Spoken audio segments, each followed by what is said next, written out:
नमस्कार साथियों, इस वीडियो में हम आपको बताएंगे भीमराव अंबेडकर यूनिवर्सिटी में अगर रिज़ल्ट पेंडिंग में चला जाता है या फिर प्रोमोटेड एब्सेंट कुछ भी अगर आपका गड़बड़ी हो जाता है तो उसे कैसे सुधारेंगे। प्यारे साथियों, मुझे इस वीडियो बनाने का कोई भी रुचि नहीं है। ऐसे भी यह पॉलिटेक्निक का चैनल है, लेकिन फिर भी मुझे बहुत परेशानी हुई है, तो मैं सोच रहा हूँ कि आप सभी को परेशानी उतना उठाना ना पड़े, इसलिए मैं वीडियो बना रहा हूँ। सबसे पहले प्यारे साथियों, रिज़ल्ट पेंडिंग में कैसे जाता है, तो 3-4 केस होते हैं, लेकिन मैं चाहता हूँ कि आपको मैं स्टार्टिंग से बताना चाहता हूँ। जब से आप एडमिशन लेते हैं तो उस वक्त आपको क्या करने हैं, जो भी सब्जेक्ट आप चूज करते हैं, चाहे वो आपका ऑनर्स हो, चाहे सब्सिडरी हो, और MIL हिंदी होता है या फिर इंग्लिश होता है, उसे आप चूज करिए तो बहुत ही अच्छे से चूज करेंगे। अगर आप साइंस के स्टूडेंट्स हैं तो सारा सब्जेक्ट साइंस का ही चूज करेंगे, आर्ट्स के स्टूडेंट हैं तो सारा सब्जेक्ट्स आर्ट्स का ही चूज करेंगे। पहले 3 इयर्स का ही ग्रेजुएशन होता था, BA BCom B आपका यहाँ पे साइंस। तो अब क्या करने हैं, जैसे मेरे केस में क्या हुआ था कि मैंने ऑनर्स लिया आर्ट्स का सब्जेक्ट और उसमें सब्सिडरी ऑप्शन था मैथमेटिक्स चूज करने का, तो मैंने वो चूज कर लिया। यही गलती मुझे हो गई थी। तो इस गलती के कारण मुझे बहुत मान लीजिए ना, 1 साल 1.5 साल तो मैं चिंतित ही रहा कि रिज़ल्ट गड़बड़ है, कैसे होगा। फिर 2 महीने 1 महीने मुझे दौड़ धूप करना पड़ा, तब जाके कहीं रिज़ल्ट सुधरा। तो बोर्ड या फिर यूनिवर्सिटी की बहुत बड़ी गलती होती है। तो मेरा पहला सलाह रहेगा कि भीमराव अंबेडकर बिहार यूनिवर्सिटी में आप एडमिशन ना लें। कोई दूसरा यूनिवर्सिटी हो, जैसे पाटलिपुत्रा यूनिवर्सिटी, तो यहाँ पे रिज़ल्ट सही से ही मिलता है, तो आप यहाँ पे अपना नाम लिखवाए तो ज़्यादा बेहतर है। प्यारे साथियों, तो रिज़ल्ट पहला केस क्या है पेंडिंग होने का, तो भीमराव अंबेडकर यूनिवर्सिटी में अगर आप BA BSc BCom कर रहे हैं तो उसमें कॉलेज वाले क्या करते हैं कि प्रैक्टिकल का मार्क्स नहीं दे, वहाँ पे यूनिवर्सिटी को नहीं देते हैं। तो रिज़ल्ट घोषित हो गया, प्रैक्टिकल का मार्क्स चढ़ा ही नहीं, रिज़ल्ट आपका पेंडिंग या फिर प्रोमोटेड या फिर फेल दिखाएगा। तो ऐसे में आपको घबराना नहीं है, आपका रिज़ल्ट फिर 1 आध सप्ताह के अंदर अपने आप सुधर जाएगा। तो ये केस में आपको कोई भी समस्या नहीं उठानी पड़ेगी अगर प्रैक्टिकल का मार्क्स आपको नहीं चढ़ाया गया है तो। और अगर अधिक से अधिक क्या करना होगा, तो जिनका रिज़ल्ट प्रैक्टिकल का मार्क्स नहीं चढ़ा हो तो अधिक से अधिक आपको कॉलेज जाना होगा, वहाँ पे लिखवाना पड़ेगा कि मेरा प्रैक्टिकल का मार्क्स नहीं चढ़ा है। इतना ही अधिक से अधिक करना पड़ेगा, बाकी बाद आपका रिज़ल्ट सुधर जाएगा। दूसरा केस क्या होता है कि अगर आपने किसी मान लीजिए आपने सारा परीक्षा दिया है और आपको किसी परीक्षा में एब्सेंट कर दिया गया हो, तो ऐसे केस में थोड़ा सा परेशानी आपको उठाना पड़ेगा।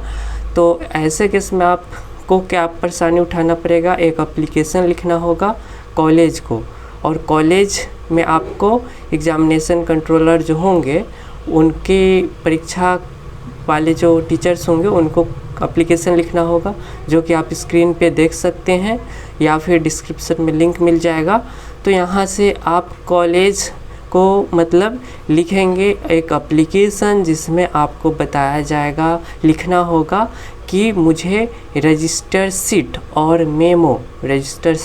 मेमो जो होता है उसे निकलवाने हैं। कहाँ से, तो आपका जहाँ पे एग्जामिनेशन सेंटर पड़ा था वहाँ से। तो कॉलेज वहाँ से फॉरवर्ड करेंगे, तो ही जाके उस एप्लीकेशन को ले जाके आपको जहाँ पे आपने परीक्षा दिया था, जिस कॉलेज में, वहाँ पे जाना होगा।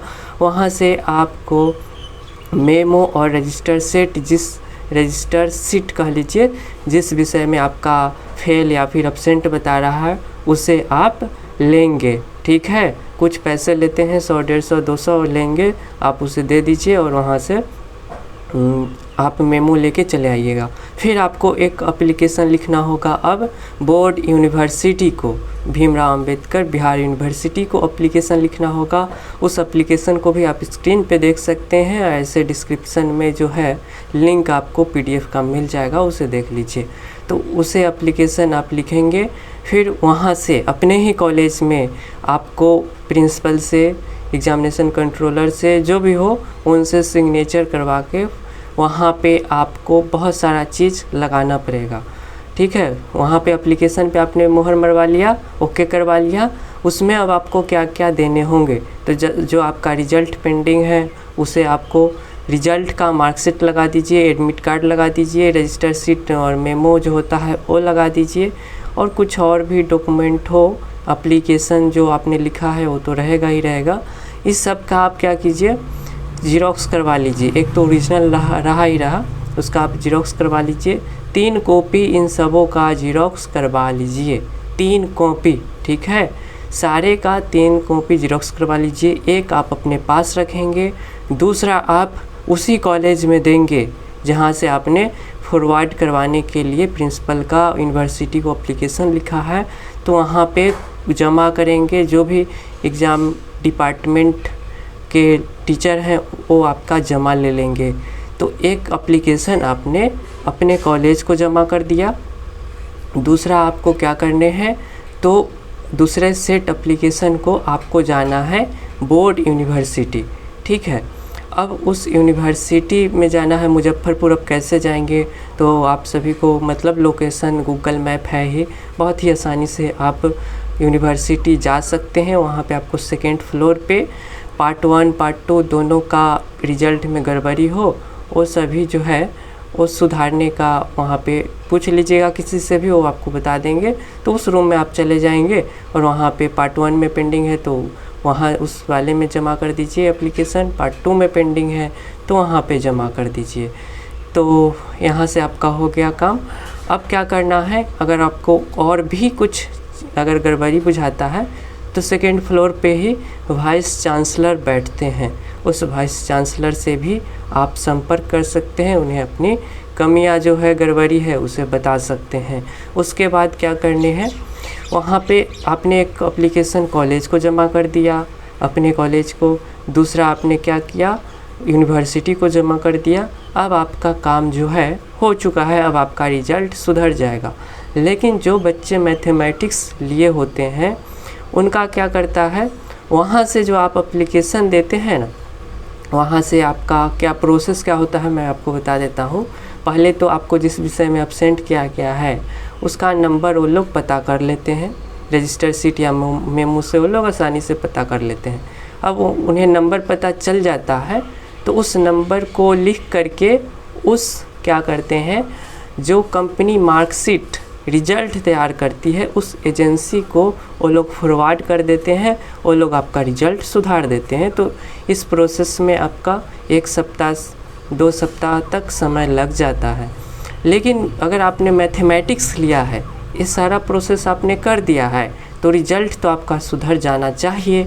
लेकिन एजेंसी की गलतियों के कारण आपका रिज़ल्ट नहीं सुधरता है। तो मेरे केस में क्या हुआ, हम तो 3-4 बार यूनिवर्सिटी गए फिर भी नहीं हुआ, कुछ पैसे भी दिया गया फिर भी कुछ नहीं हुआ। तो अंत में जाके मैंने सारा बात बताया, तो वहाँ के जो पार्ट 1 या फिर पार्ट 2 वाले टीचर्स होते हैं जो फॉरवर्ड करते हैं एजेंसी को एप्लीकेशन, वो क्या बताए कि तुम जाओ एजेंसी के पास ही जाओ। तो एजेंसी कहाँ है वो मैं आपको बता देना चाहता हूँ, ताकि आपको सारा क्लियर हो जाए कि कहीं भी क्या क्या केस हो सकते हैं, आपको क्या क्या समस्याओं से जूझना पड़ सकता है। तो आप क्या करना है, अगर आपको नंबर पता चल चुका है कि मेरा इस सब्जेक्ट में इतना नंबर आया है जिसमें आपको एब्सेंट किया गया है, आप उस नंबर को ले करके, आपको वहीं से मिल जाएगा यूनिवर्सिटी में ही, उस नंबर को ले करके आप जाएंगे IT सेल डिपार्टमेंट, जो कि यूनिवर्सिटी के मैथमेटिक्स डिपार्टमेंट होता है, उसी में आपका 2nd फ्लोर पे IT सेल डिपार्टमेंट होता है, वहाँ पे आपको जाना होगा। वो थोड़ा सा मतलब कठिन जगह है वहाँ पे पहुँचना। ऐसे सारा वहाँ पे कैंपस यूनिवर्सिटी का ही है, लेकिन मैथमेटिक्स डिपार्टमेंट में जाना थोड़ा सा कठिन है। तो मैं आपको बता देता हूँ, एक है LS कॉलेज, उसके ही पीछे मैथमेटिक्स छोटे छोटे अक्षरों में लिखा रहेगा मैथमेटिक्स डिपार्टमेंट। वहाँ पे अगर आप पहुँच जाते हैं तो आपको मतलब वहाँ से आप टीचर से पूछ लीजिए, बहुत सारे रहते हैं मेंबर्स सब, वो आपको बता देंगे कि ऊपर रिजल्ट वाले लोग सब बैठते हैं। तो आपको 2nd फ्लोर पे वहाँ पे चले जाना है IT सेल डिपार्टमेंट में, उससे प्रूफ को दे देना है। उन्हें कहना है कि कि मेरा रिजल्ट में गड़बड़ी है, नंबर ये है, आप इसे लीजिए और सुधार दीजिए। तो वो लोग मतलब आप IT सेल डिपार्टमेंट में चले जाते हैं तो वहाँ से आपका लगभग 99% संभावना है कि रिजल्ट जो है सुधर जाएगा। ऐसे अगर आप यूनिवर्सिटी तक ही एप्लीकेशन जमा करके छोड़ देते हैं तो वो लोग लापरवाही करते हैं, कुछ है कि फॉरवर्ड ही नहीं करते हैं IT सेल डिपार्टमेंट को, कुछ कहते हैं कि थोड़ा पैसा दो तो हम आगे वहाँ पे IT सेल डिपार्टमेंट में पहुँचाएंगे तुम्हारा इस रिज़ल्ट को। तो आप खुद भी IT सेल डिपार्टमेंट में जा कर के अपना रिज़ल्ट जो है सुधरवा सकते हैं। लेकिन वहाँ जाने से पहले आपको ये पता होना चाहिए, इसका प्रूफ होना चाहिए कि आपको इस विषय में इतना नंबर दिया गया है। ठीक है, तो आशा करता हूँ आपको यह वीडियो मददगार साबित हुआ होगा। धन्यवाद। जय श्री राम।